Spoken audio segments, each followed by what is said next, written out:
de muita importância, mas são um conjunto de fatores: a credibilidade do pesquisador, a autenticidade do fenômeno mediúnico, a seriedade das pesquisas, a proteção espiritual, a cultura francesa aberta ao novo e o amparo institucional maçônico. De lá para cá, a doutrina foi considerada como um corpo filosófico de natureza espiritualista e que depois Allan Kardec, para organizar a nomenclatura, chamou de espiritismo. Os primeiros estudiosos da doutrina foram os contemporâneos de Allan Kardec. E poderíamos dizer que um dos maiores, sem dúvida alguma, foi Leon Denis. Quem conhece suas obras sabe da importância desse grande escritor. E sugerimos aos nossos irmãos espíritas a leitura de todas as obras de Leon Denis. Depois da morte, o porquê da dor, do sofrimento, o grande enigma. Porque Leon Denis, depois de Kardec, foi o maior pensador espírita que a humanidade já conheceu. Ele era quase perfeito em suas colocações. Depois de Kardec, ele foi fenomenal em seus textos, profundos, coerentes, extremamente precisos. Precisamos estudar as obras de Leon Denis. E precisamos estimular os nossos jovens o conhecimento desses clássicos. Gustave Geley, William Crookes, Gabriel Delany, Camille Flammarion, que foi o caçula de todos. Ele era o Timóteo daquele grupo de elite. Mas a linguagem de Kardec, a capacidade de perceber as verdades eternas, a forma como Kardec escrevia, a forma como Kardec colocava seus pensamentos e organizava os pensamentos dos espíritos superiores, nunca, ninguém, jamais pôde competir. Nenhum escritor espírita, encarnado ou desencarnado, conseguiu até hoje obter a capacidade de síntese, a notoriedade das frases, a pedagogia de Allan Kardec.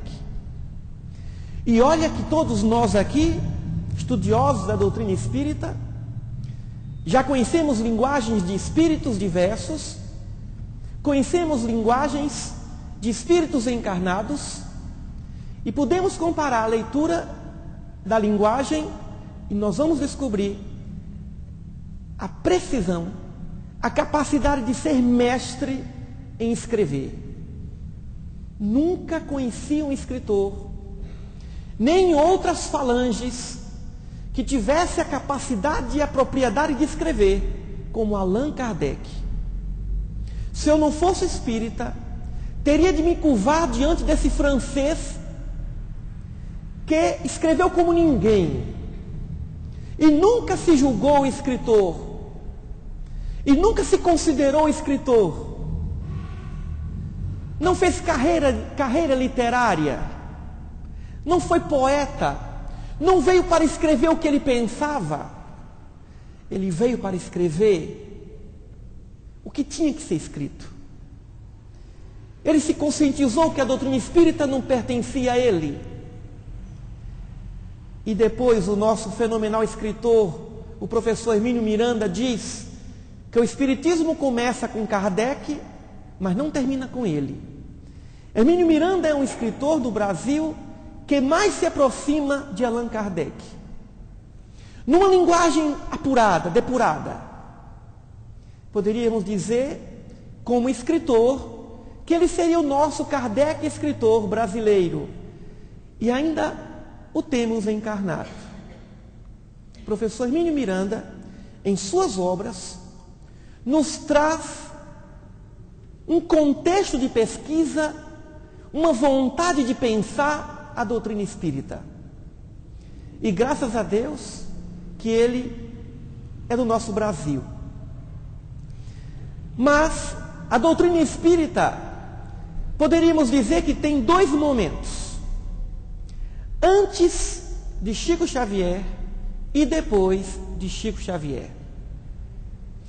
Por que esse médium que veio de uma infância sofrida, que passou por muitas provações, se notabilizou no meio espírita?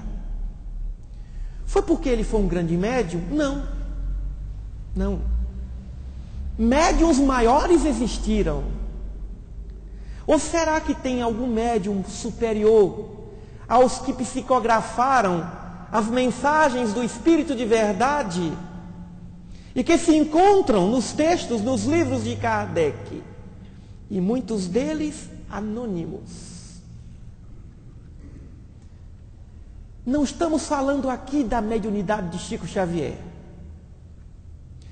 Estamos falando aqui do amor de Chico Xavier.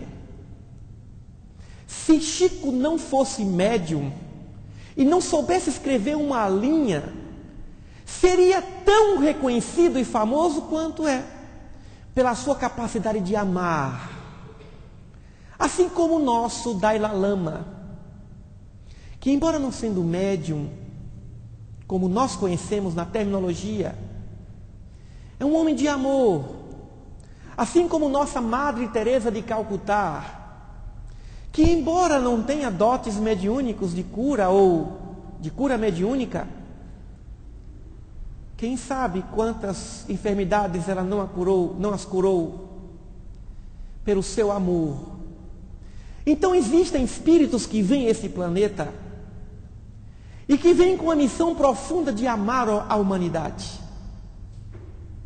E então se notabilizam onde participam, ou como médiuns, ou como freira, ou como padre, ou como pastor, onde o amor se fixa, onde o amor se organiza e se concentra, ali se instala um celeiro de luz. Mas esse amor, chamado Chico Xavier, veio dentro desse clima de amor à humanidade